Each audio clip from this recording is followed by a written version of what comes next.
Assalamualaikum warahmatullahi wabarakatuh. Selamat sore teman-teman. Salam sejahtera bagi kita semua. Tabi pun. Berjumpa lagi dengan saya, Novinta Nurul Sari, dalam channel saya. Pada hari ini, kita akan berdiskusi dan membahas mengenai lanjutan materi pada minggu lalu. Apa sih materinya?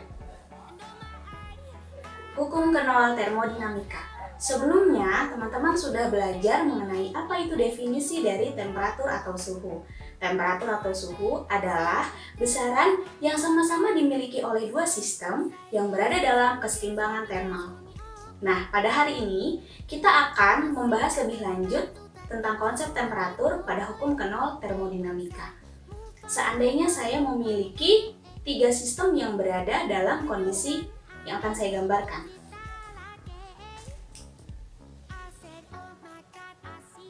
Saya memiliki suatu sistem A.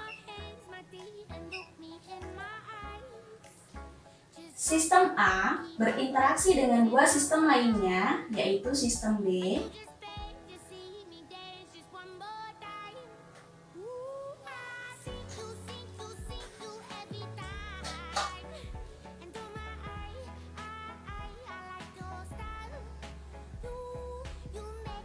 dan sistem C.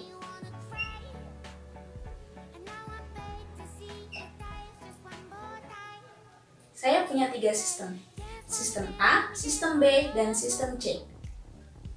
Sistem A berinteraksi dengan sistem B dan sistem C melalui suatu dinding.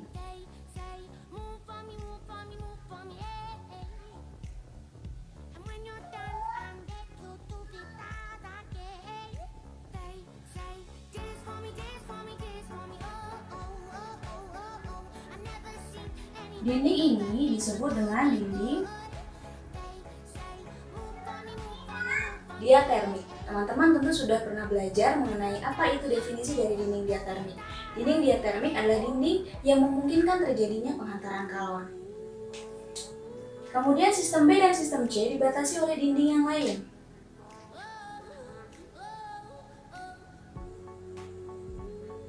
Saya bedakan gambarnya. Dinding yang ini disebut dengan dinding adiabatik.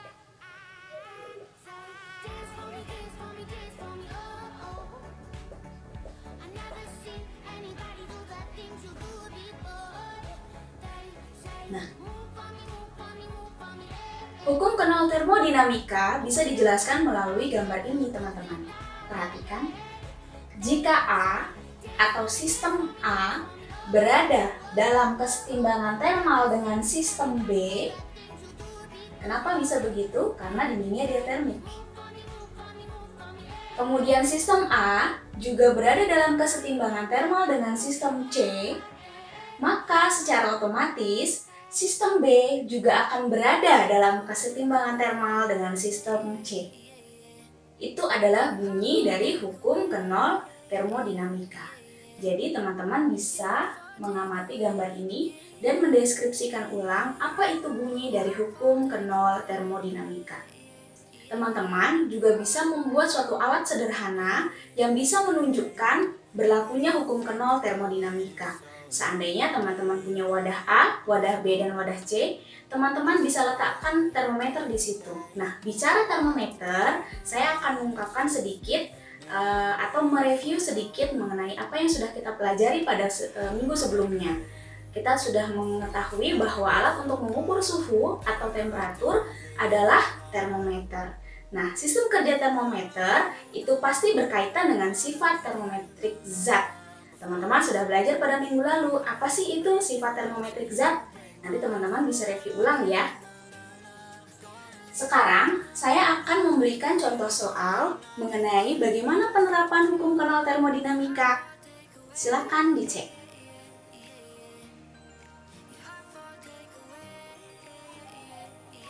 Nah, di sini saya sudah punya soalnya, teman-teman.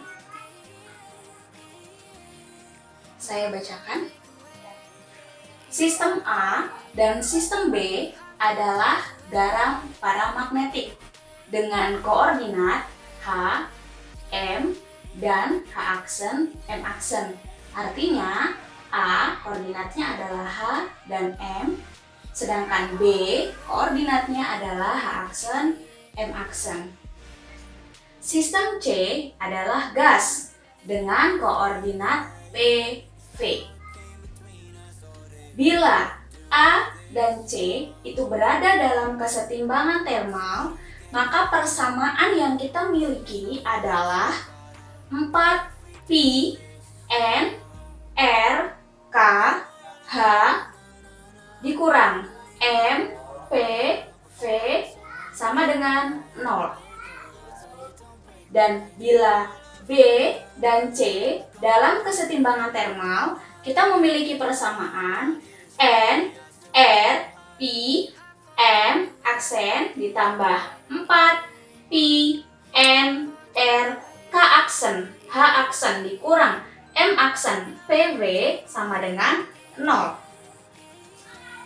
Pertanyaannya teman-teman, tuliskan 3 fungsi dari ketiga sistem tersebut di mana persamaan fungsi itu menggambarkan tentang hukum kenal termodinamika. Artinya sistem A, B, dan C berada dalam kesetimbangan termal. Maksudnya kita dibuat atau diminta untuk mencari suatu fungsi gitu ya dari 3 sistem tersebut gitu ya, yang menggambarkan sistem satu dengan yang lainnya berada dalam kesetimbangan termal. Bagaimana? Sebetulnya mudah teman-teman. Nah, pertanyaan itu pertanyaan yang pertama. Pertanyaan yang kedua adalah, samakah nanti fungsi tersebut dengan fungsi gas ideal? Nah, kita akan lihat di pembahasan. Ini soalnya.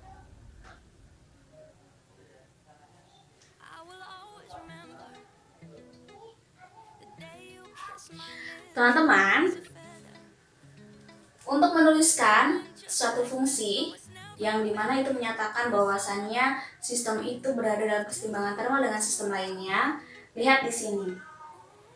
Kalau kita perhatikan dari kedua persamaan ini, itu sama-sama memiliki variabel P dan V. Nah, perlu teman-teman juga perhatikan bahwasannya N, R, K aksen, kemudian dan pi, ya, itu adalah suatu tetapan teman-teman. Jadi konstanta atau tetapan. Sehingga kalau misalkan saya ingin membuat fungsi ini menjadi bentuk yang lainnya, itu menjadi PV sama dengan 4 pi N R K H dibagi dengan M. Ini dari persamaan ini ya teman-teman. Kemudian persamaan yang selanjutnya, yang ini, kalau saya buat menjadi PV sama dengan, maka akan menjadi N R M aksen ditambah 4 pi N R K aksen H aksen per dibagi dengan M aksen. Nah, berarti kita bisa memiliki fungsi atau memiliki 3 fungsi gitu ya, yang bisa menyatakan bahwasanya sistem yang satu itu berkesetimbangan termal dengan sistem yang lainnya. Bagaimana fungsi tersebut? Tinggal gini aja teman-teman, berarti ini kan PV sama dengan, ini juga PV sama dengan, artinya sama-sama PV. Kita buat satu fungsi baru.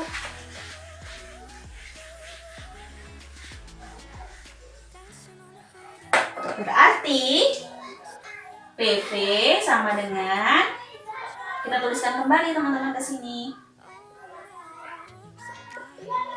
Dibagi M sama dengan N. Ini kita tuliskan juga kembali.